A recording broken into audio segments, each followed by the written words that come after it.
کی کمائی کما کر سود اور بیاج پر مال دے کر کما کر بلڈنگ کھڑی کر لی، کروڑ پتی بن گیا، اس نے اپنے دسترخوان پر بٹھا کر طرح طرح کی نعمتیں لا کر رکھ دی، فرائی بھی موجود ہے اور قورمہ بھی موجود ہے، اسٹو بھی موجود ہے، فش بھی موجود ہے، ساری دنیا کی نعمتیں اس نے دسترخوان کے اوپر رکھ دی، اور ایک وہ آدمی جو بیچارہ رکشہ چلا کر حلال کمائی کما کر گھر آتا ہے، اور اس نے ارہر کی دال، مسور کی دال، مونگ کی دال کے علاوہ اس کو کچھ نصیب نہیں ہے، اس نے دھنیا لہسن کی چٹنی بنا کر رکھ دیا اور وہ کھا رہا ہے۔ اللہ کی قسم، حلال کمائی کے ذریعے کمائے ہوئے رقم سے یہ دال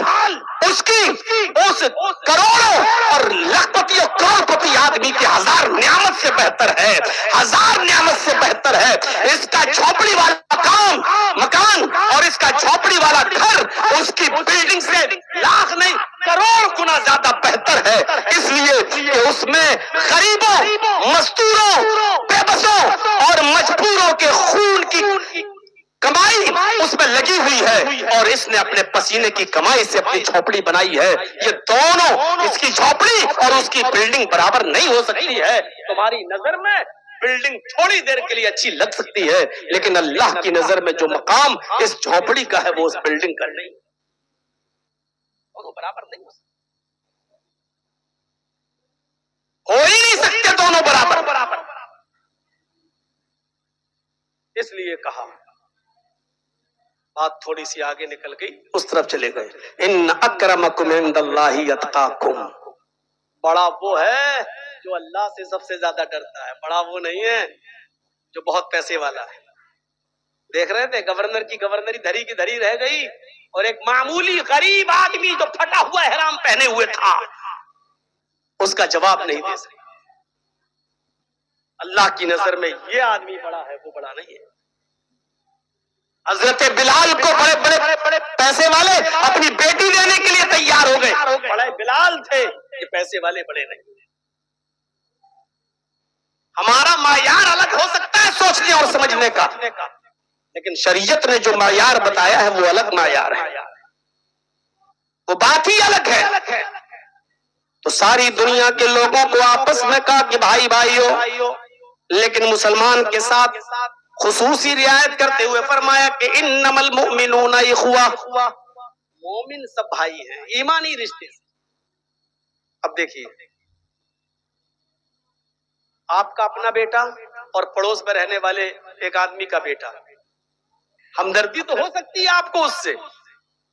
پڑوسی بیٹا بیمار ہو گیا، پڑوس میں رہنے والے کا پڑوسی کا بیٹا بیمار ہو گیا، غریب آدمی ہے، آپ کو پتا چلا میرے پڑوسی کا بیٹا ہاسپٹل میں ایڈمٹ ہے، آپ جائیں گے، دیکھیں گے، آپ کیا کریں گے؟ زیادہ سے زیادہ آدھا گھنٹہ اس کے پاس بیٹھ جائیں گے، 1 گھنٹہ آپ اس کے پاس بیٹھ جائیں گے، 2 گھنٹہ اس کے پاس بیٹھ جائیں گے، زیادہ سے زیادہ آپ کیا کریں گے؟ 2 4 5 10 ہزار روپے کی آپ اس کی مدد کر دیں گے، یہ ہے اس کے ساتھ آپ کا ہمدردی۔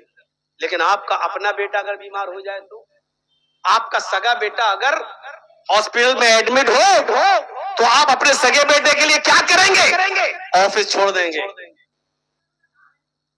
تنخواہ کٹ رہی کاٹ لینا صاحب، لیکن بیٹے کو دیکھنا ضروری ہے۔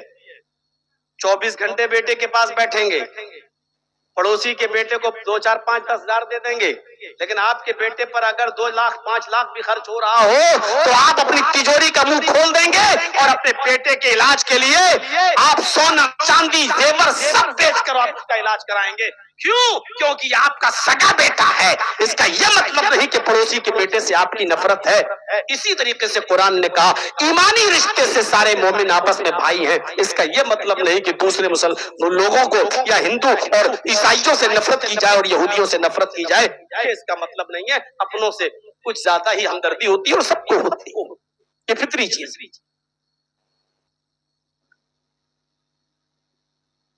ایمانی رشتہ خونی رشتے سے بڑی اہمیت رکھتا ہے۔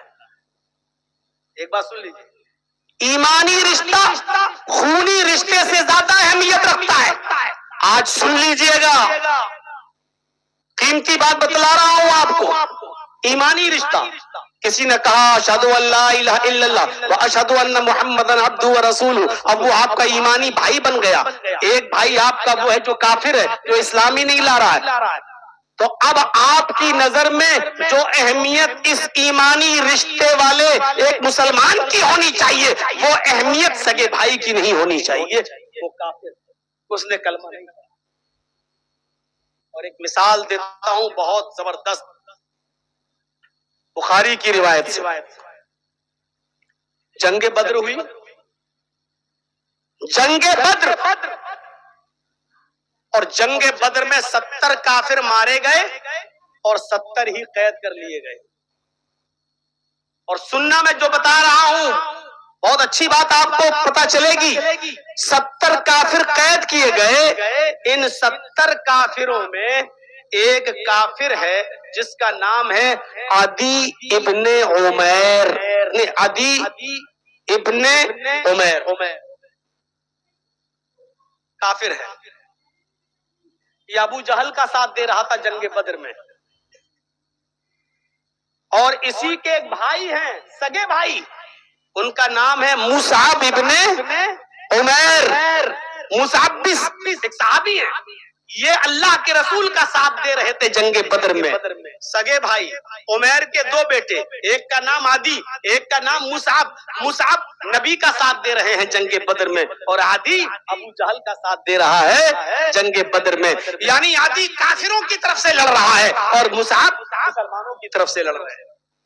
جب 70 کافر قید کیے گئے تو ان کافروں میں عدی ابن عمیر بھی گرفتار کر لیا گیا، اریسٹ کر لیا گیا. اللہ کے رسول نے کافروں کے پیروں میں بیڑیاں ڈالنے کا حکم دے دیا. پیروں میں بیڑیاں ڈالو، کہیں رات کو یہ لوگ بھاگ نہ جائیں. پیروں میں بیڑیاں ڈال دیا. جب پیروں میں بیڑیاں ڈالی جانے لگیں، اس کافر کے پیر میں بیڑی ڈال دی گئی، اس کافر کے پیر میں بیڑی ڈال دی گئی. بیڑیاں ڈالتے ڈالتے یہ مسلمان صحابہ عدی ابن عمیر کے پاس پہنچ گئے. اور تعجب، عدی ابن عمیر کے پاس جب پہنچے تو ان کا بھائی مصعب ابن عمیر بھی تھا. مصعب ابن عمیر نے دیکھا کہ اب میرے بھائی کے پیروں میں بیڑیاں ڈالی جانے لگیں. تو آپ اس صحابی سے کہتے جا رہے تھے، مصعب ابن عمیر، اس کے پیروں کی بیڑیوں کو ذرا ٹائٹ کر دینا، یہاں سے کھینچنا، ایسے کر دینا. تم نہیں جانتے ہو یہ بیڑی توڑنے میں بہت ماہر ہے، ایکسپرٹ ہے. اگر اس کو ڈھیلا ڈھالا چھوڑ دو گے تو بیڑی توڑ کے رات میں بھاگ جائے گا. اب جو بیڑیاں ڈال رہے ہیں صحابی، وہ کہہ رہے ہیں کہ تم کو کیسے معلوم، تمہیں کیسے معلوم یہ بہت ماہر ہے؟ کہ میں جانتا ہوں، اس کو ٹائٹ بیڑیاں ڈالو، کس دو، تالا لگا دو، اس میں لاک کر دو تاکہ یہ توڑ نہ سکے اور بھاگ نہ سکے. اتنا سننا تھا کہ وہ عدی ابن عمیر بول پڑا، چیخ پڑا، لعنت ہے تجھ جیسے بھائی کی اوپر. کیسا بھائی ہے تو؟